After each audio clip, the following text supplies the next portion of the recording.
Palm oil is extremely important in Africa, particularly in West and Central Africa, because it's part of our diet, it's part of the staple.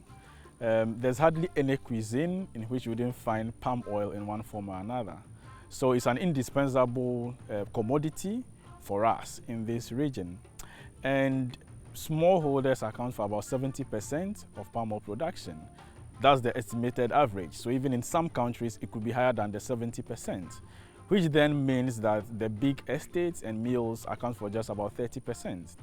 And now, if RSPO, we want to make sustainable palm oil the norm, we cannot be focusing a lot on the big growers and neglecting the smallholders, who account for an average of about 70%.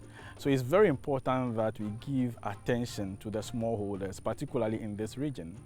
Having said that, it is a fact that the smallholders in Africa are disadvantaged on a number of fronts. One, in terms of technical capacity, and two, in terms of financial capacity to get certified.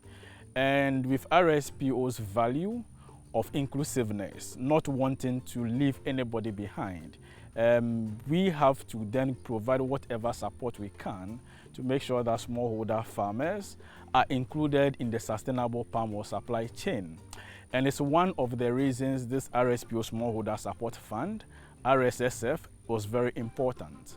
And so the groups here in Africa, one in Ghana, Cote d'Ivoire, Sierra Leone, Nigeria, and in Tanzania. The Ghana project is supporting 10 smallholder groups across the country. And the total number of smallholders involved is 702 smallholders across the 10 groups. And RSSF funding to the 10 groups for supporting the 10 groups through Solidaridad West Africa has been to the tune of $166,500, stretching between 2013 and 2016. And the main purpose was to support the smallholder groups to become certified. Of course, at this point in time, we may not have achieved the certification for any of the smallholder groups yet because of some bottlenecks that were associated with the previous standard. For instance, there was the requirement for smallholder farmers to have land titles to demonstrate that they have right to land. And within our jurisdiction, land titles are hard to come by. So it's one of the main reasons why certification of the RSSF supported groups has delayed across the region.